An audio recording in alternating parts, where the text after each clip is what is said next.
Union Affairs Officer. The Union Affairs Officer acts as the head of the union. This role represents and advocates for the students in talks with the university and wider organisations. They'll also chair our trustee board and act as the liaison between the Students' Union and the college presidents.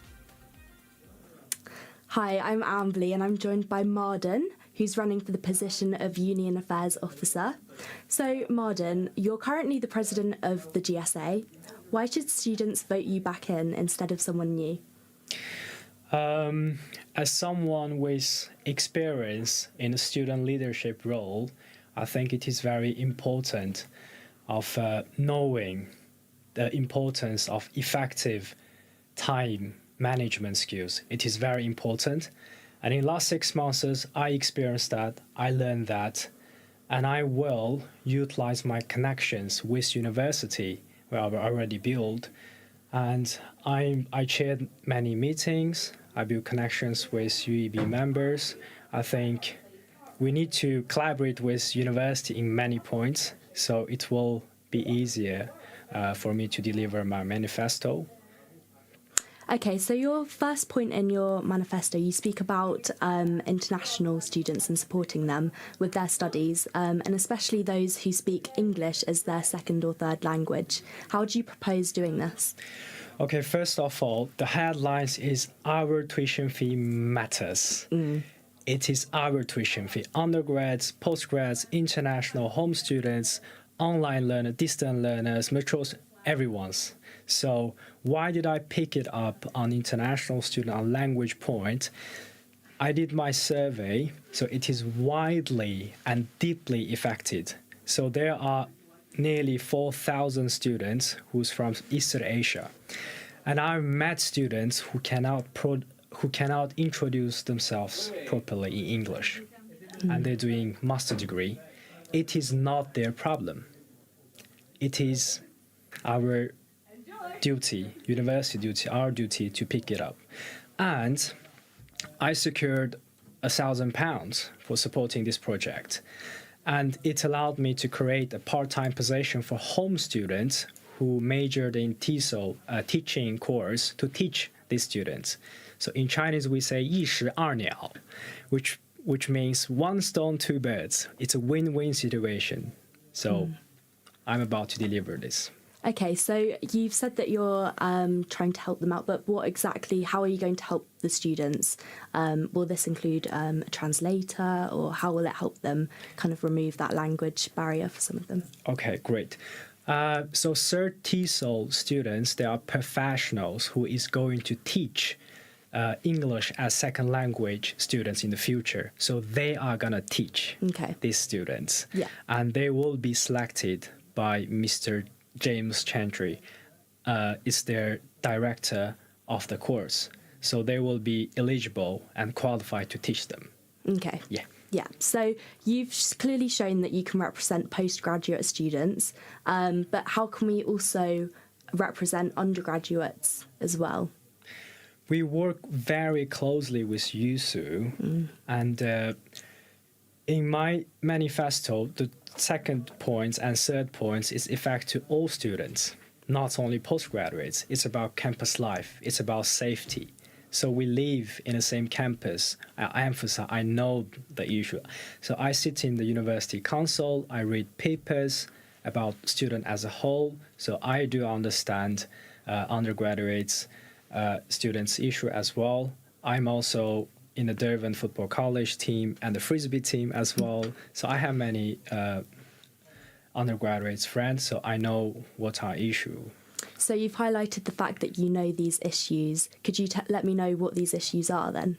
So in the second point, my second manifesto, temporary accommodation one, for lots of students, so a lot of undergraduates' contract is 40 weeks and postgraduates are 52 weeks. So during this exam time, a lot of students will face the pressure of their contract of accommodation will expire. So this is one of the major problems that everybody faces.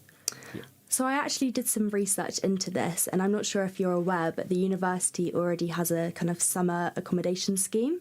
So how would your idea of implementing temporary accommodation differ to the scheme that the university already has? I knew about this. Yeah. So the first, it's all about giving more options to students.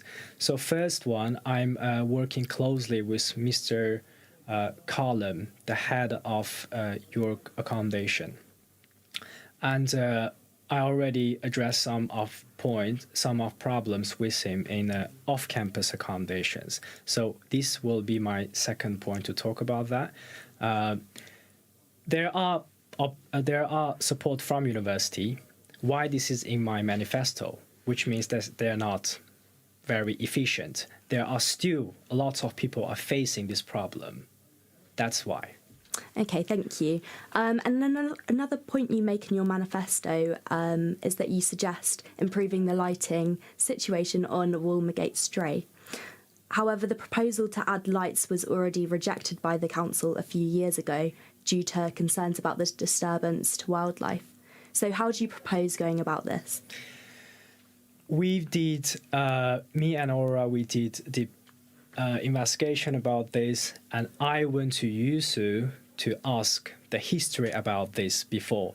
It was one of the SABs in Yusu in 2021 start to deliver this, and it's in the York Press. So the reason is that, as you said, it will disturb the wildlife, and we don't think that's the real reason. And actually, there are solutions. There are different types of waymaker. So when people walking on street, it will light up.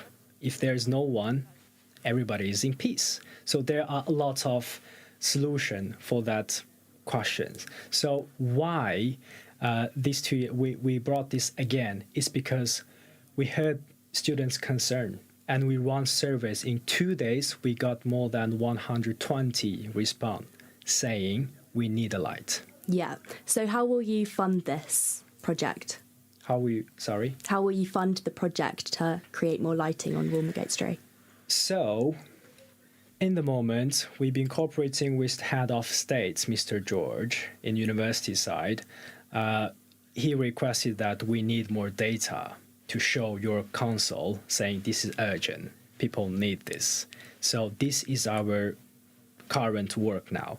You might see, some students might see, we were in Walmergate Street, we distributed lights, reflective things. That's what we can do as a small organization, as GSA. We use our budget to do what we can do at the moment. But our main goal is to light the way up. Okay, thank you. And how will you ensure compliance with union articles and bylaws to uphold the union's mission and values? Okay, this is a great question. The single student union article just been approved a few weeks ago.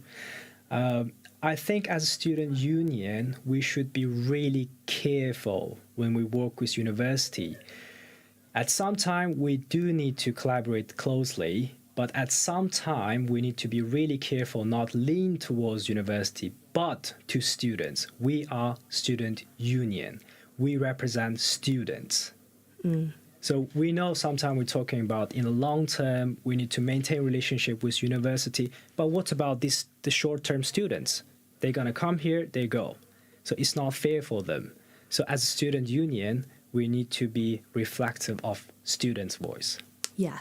So now to wrap up, could you tell us why students should vote for you? It's similar like first question.